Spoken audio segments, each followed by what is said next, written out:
Juan Velasco Alvarado, nacido en Piura el 16 de junio de 1910 y fallecido el 24 de diciembre de 1977, fue un polémico y controversial militar y expresidente del Perú.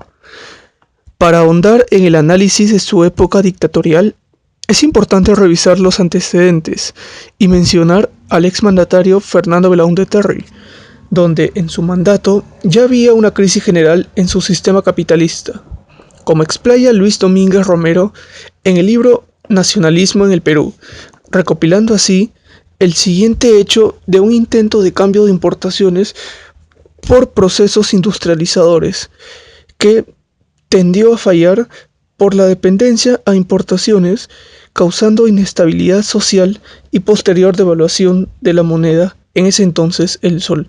Lo que te quiero hacer más que todo es una remembranza de lo que fue el gobierno de Juan Velasco Alvarado, un gobierno dictatorial que entró por problemas, que entró justamente derrocando el gobierno de Fernando Belaúnde Terry, y se inició esta toma por un problema que hubo con la International Petroleum Company.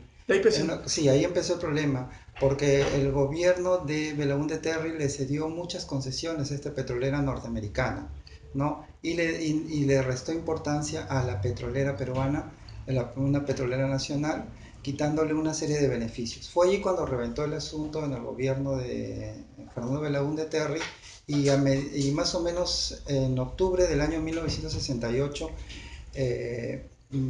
Juan Velasco Alvarado tomó el poder, convirtiéndose en un gobierno de facto y anticonstitucional, totalmente militarizado, ¿no?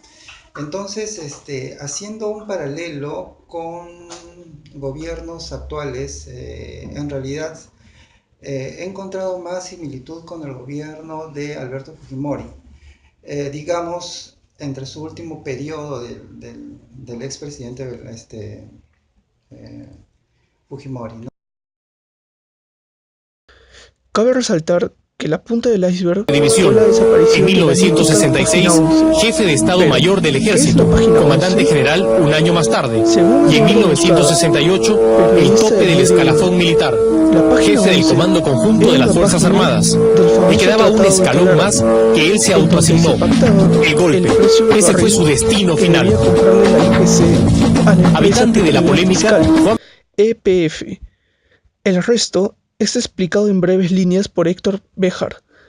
Cuando los tanques rodearon el Palacio de Gobierno para expulsar al entonces presidente Fernando Belaúnde Terry, estaba aflorando una nueva conciencia social y militar. En el gobierno de Fujimori, digamos que la parte buena es que impulsó mucho la parte del agro.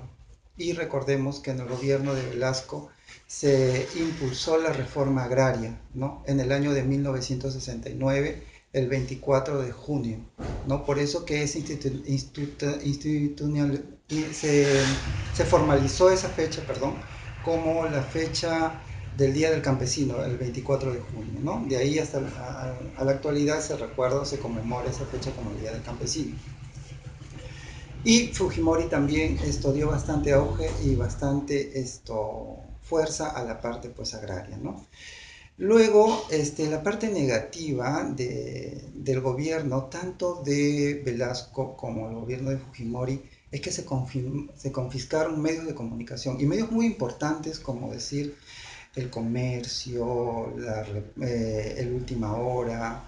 Se confiscó la prensa, un diario que ya no existe, ¿no? Que ustedes más adelante seguramente van a estudiar la historia de esos medios. Y la publicidad en la época de Juan Velasco Alvarado, que querían publicitarse en determinados medios, era bastante restringida. El gobierno seleccionaba la publicidad que iba a salir en los medios de comunicación, ¿no? Es decir, a diferencia del gobierno de Fujimori, ahí metían cualquier tipo de publicidad. Esta no. En el gobierno de Velasco eran bastante selectivos con la publicidad, y eran publicidades directamente relacionadas a su gobierno. El gobierno revolucionario, después de declarar la nulidad de la indigna acta de Talara, y del lesivo contrato celebrado por el régimen que la Fuerza Armada ha depuesto en cumplimiento de la misión de cautelar los derechos de la República, de acuerdo con el artículo 213 de la Constitución del Estado. Acabe de promulgar el decreto ley que ordena la inmediata expropiación de todo el complejo industrial de la Bray Pariñas y anuncia al país que en este preciso momento las fuerzas de nuestra primera región militar que tenemos en el norte, haciéndose eco del clamor de la nación, está ingresando al campo de Talara.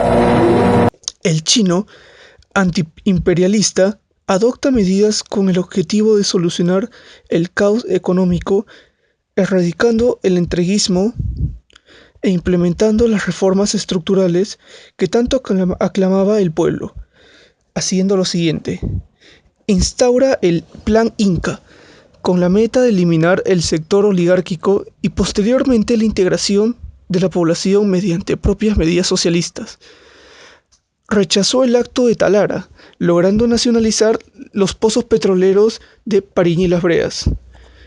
Al ser un dictador militar, dotó a las Fuerzas Armadas del mejor equipo sudamericano, como relata Víctor de Alvarado, sobre el préstamo de $2.000 millones que le proporcionó la Unión Soviética a Perú. Una acción que marcó más trascendencia fue la reforma agraria impulsada en 1969, donde se expropió a los terratenientes feudales modernos y se entregó al campesinado, inmortalizando la frase «La tierra es para quien lo trabaja». Pero, ¿cómo explica Antonio Zapata en su columna de Opinión La República? La reforma agraria fracasó por la diferencia de precios. Al tratar de vender a precios muy bajos los productos del campo al proletariado, generando más pobreza rural por el sobreexplote de campesinos cada vez menos remunerados.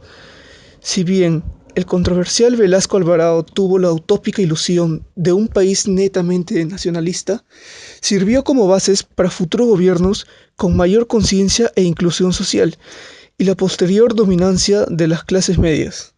Los gobiernos de Velasco Alvarado y Morales Bermúdez, si bien es cierto son considerados dictaduras, con el tiempo las nuevas ciencias políticas lo denominaron gobiernos totalitarios. Este término viene ya que no hubo un voto popular, sino impusieron un golpe de Estado. Si bien es cierto, muchos historiadores consideran que ha sido el gobierno de Velasco uno de los mejores que ha tenido el país por sus reformas progresistas. Estas reformas favorecieron a los sectores oprimidos, tanto como la reforma agraria y la reforma educativa, que son considerados una de las mejores reformas de Latinoamérica. También recuperaron empresas estratégicas donde el Estado puso en marcha.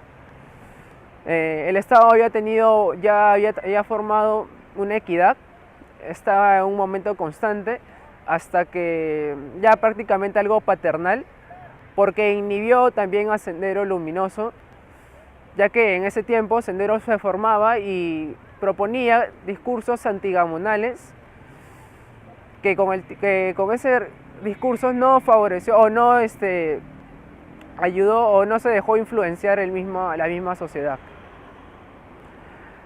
Fue totalmente opuesto al gobierno de Morales Bermúdez, ya que Morales Bermúdez creó una contrarreforma, eliminó todo lo que había hecho Alvarado y con esto inició una crisis económica que más adelante se vio reflejado en los gobiernos de Belaúnde y Alan García.